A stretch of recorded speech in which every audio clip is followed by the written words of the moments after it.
예수의 길이라는 큰 주제로 계속해서 고난주간 특별 새벽기도회를 드리고 있습니다. 오늘은 예수의 길에서 부르심의 길이라는 제목으로 주신 말씀 전하겠습니다.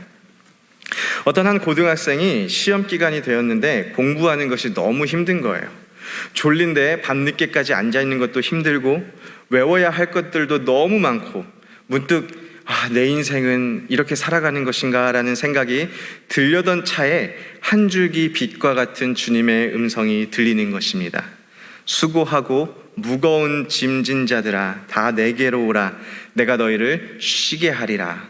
그 길로 도서관에서 가방 다 싸고 교회로 가서 피아노 치고 찬양도 부르고 성경도 읽고 기도도 하면서 마음의 평안을 얻으며 생각합니다. 역시 힘들 때는 주님 앞으로 가야 주님께서 쉬게 해주시는구나. 그리고 나서 시험을 보았는데 그 점수가 어떻게 나올까요? 성적표를 들고 수고하고 무거운 짐 진 마음으로 또 예수님 앞으로 나아갑니다. 왜요? 위로가 필요하니까요. 이것이 바로 저의 이야기입니다. 제가 예수님께서 하신 말씀을 크게 오해하고 있었던 것이지요. 사실 오늘 말씀은 많은 크리스천들이 너무나도 좋아하는 말씀입니다. 그런데 혹시 내 삶이 이렇게 힘든데, 내가 이렇게 고단한데 다 그만두고 예수님께 나아가서 쉬자라고 생각하신다면 오늘 말씀에 숨겨진 아주 커다란 진리를 놓치고 있는 것입니다. 예수님께서 수고하고 무거운 짐진 자들 다 내게로 오라고 하셨습니다. 그렇다면 가장 먼저 예수님께서 말하고 있는 수고하고 무거운 짐진 자들이 누구인지 우리는 먼저 알아보아야 합니다.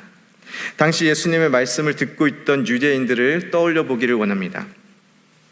유대인들은 가장 먼저 율법에 묶여있는 삶을 살았습니다.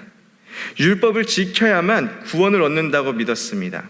항상 율법의 요구에 답을 해야 하는 그런 삶을 살아야 했습니다. 또한 예수님의 말씀을 듣고 있는 이 사람들은 로마 식민지에서 로마의 압제 속에서 살아가야 했던 사람들입니다.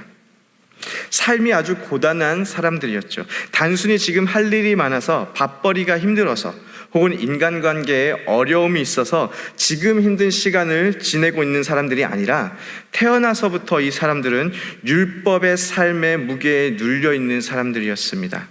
이 사람들은 마태복음 9장 36절에 등장하는 목자 없는 양과 같은 사람들이었습니다.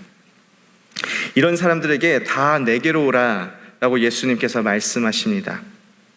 다 내게로 오라 라는 비슷한 표현이 마태복음 4장 19절에 등장합니다. 제가 읽어보겠습니다. 말씀하시되 나를 따라오라. 내가 너희를 사람을 낚는 어부가 되게 하리라 하시니, 여기서 나를 따라오라 라는 표현이 다 내게로 오라와 같은 표현입니다. 예수님께서 베드로와 안드레를 그의 제자로 부르실 때 사용한 표현인데요, 단순히 베드로와 안드레에게 너희 고기 잡는 것 너무 힘들지? 나를 따라와서 좀 쉬었다가 다시 가서 해 라고 말하는 것이 아니라 베드로와 안드레의 삶에 변화를 요구하는 부르심이었습니다. 이제까지 살았던 모습들을 다 버리고 앞으로 나를 위해서 이전과는 다른 삶을 살아라 라는 부르심입니다. 예수님께서 수고하고 무거운 짐진 자들에게 다 내게로 오라 라는 말씀은 요즘 많이 힘들지? 나한테 와서 좀 쉬었다가 힘을 얻고 다시 가라 라는 말이 아닙니다. 우리를 향한 예수님의 부르심입니다. 어떤 부르심이요? 삶의 변화를 요구하는 부르심입니다. 왜냐하면 29절을 보면 예수님께서 나온 자들에게 나의 멍에를 메고 내게 배우라 라고 말씀하십니다. 아니, 삶이 너무 힘들고 고단해서 무거운 짐을 지고 있어서 너무 힘들어서 쉬게 해준다고 해서 갔더니 이 멍에를 매라는 건 또 무슨 말입니까? 제가 두통이 너무 심해서 힘든데 어떤 사람이 와가지고 명치를 세게 때려줄 테니까 그럼 명치가 아파서 머리 아픈 게 느껴지지 않을 거야, 뭐 이런 뜻일까요? 당연히 아니겠죠. 멍에가 무엇인지 아십니까? 농사를 지을 때 숫소들을 서로 연결해서 밭을 갈게 하는 기구가 바로 멍에입니다. 어떤 분들은 멍에 소 2마리를 같이 묶어주는 거기 때문에 한쪽은 내가 메고 반대쪽은 예수님이 메서 같이 멍에를 베고 살아가는 것입니다 라고 말씀하기도 하는데, 성경 어디에도 반대쪽 멍에는 예수님께서 메고 있다는 말이 없습니다. 그럼 무슨 뜻일까요? 고대 팔레스타인 지역, 즉 예수님께서 활동하던 당시 포로나 노예들을 멍에로 묶어두기도 했습니다. 또 전쟁에서 승리한 왕이 전쟁에서 패한 나라의 왕이나 그 사람들을 멍에에 매기도 했습니다. 따라서 당시 주인과 종의 관계를 비유로 이야기할 때 멍에를 매다, 멍에에 매다라는 표현을 사용하기도 했습니다. 다시 말해서 예수님의 멍에를 매는 것은 어떠한 삶입니까? 예수님을 삶의 주인으로 모시고 살아가는 삶입니다. 이제까지 말씀을 볼 때마다 힘든 삶을 사는 우리를 위로해 주는 말씀인 줄 알았습니다. 물론 그렇게 이해하실 수도 있습니다. 하지만 오늘 말씀은 예수님께서 우리를 예수 그리스도의 제자의 삶을 살아가도록, 예수 그리스도를 주인으로 모시는 삶을 살아가도록 우리에게 소명을 주고 계시는 것입니다. 왜 우리가 예수님의 부르심에 우리가 응답하며 살아가야 할까요? 바로 30절에 예수님의 멍에는 쉽고 예수님의 짐은 가볍기 때문입니다.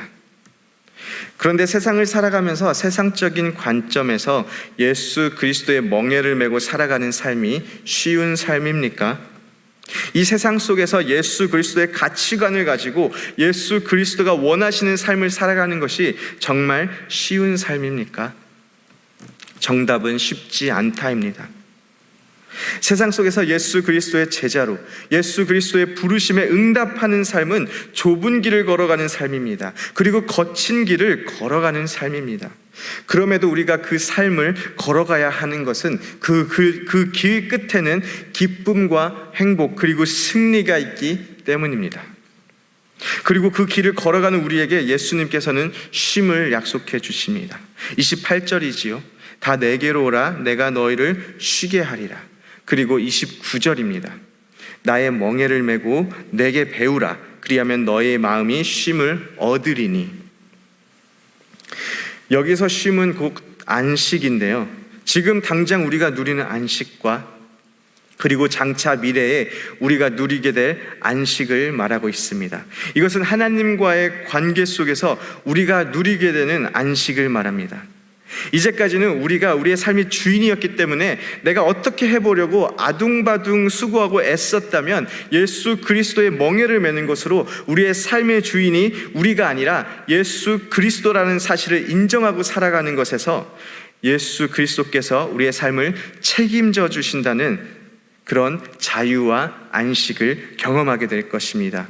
또 우리가 우리의 소유를 더 많이 갖기 위해서 수고하고 애쓰고 때로는 근심하고 걱정하였는데 예수 그리스도의 멍에를 매는 것으로 그 부르심에 응답하여 더 소유하기 원하는 욕구를 모두 버려버리고 하나님께로 모든 것을 왔음을 인정할 때 우리는 이런 것들로부터 자유함과 안식을 경험하게 될 것입니다.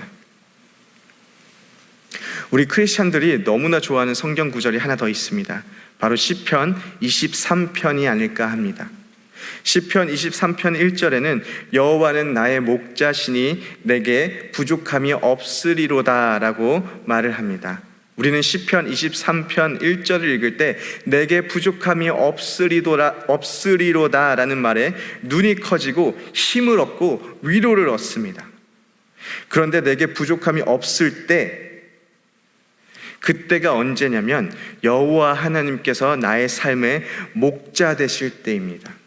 시편 23편 1절의 강조점은 부족함이 없으리로다가 아니라 여호와는 나의 목자시니입니다. 주님이 나의 목자, 나의 주인 되어 주실 때에 내게 부족함이 없는 것입니다. 주님의 음성을 듣고 주님의 인도를 따라가고 주님 멈추실 때 멈추고 부르실 때 달려가는 그런 삶을 우리가 살아갈 때에 우리에게 부족함이 없는 것입니다. 예수 그리스도의 멍에를 메고 예수 그리스도를 우리의 삶의 주인으로 모시고 예수님 음성 듣기 원하며 인도하심 따라가며 또 예수 그리스도께서 멈출 때 멈추고 부르실 때 달려가는 그런 삶을 우리가 살아갈 때에 우리는 그리스도 안에서 참된 안식을 누리게 될 것입니다. 예수 부르심에 응답하십시오. 예수 그리스도를 주인으로 모시고 살아가는 놀라운 결단들이 이곳에서 일어나기를 소원합니다. 아멘.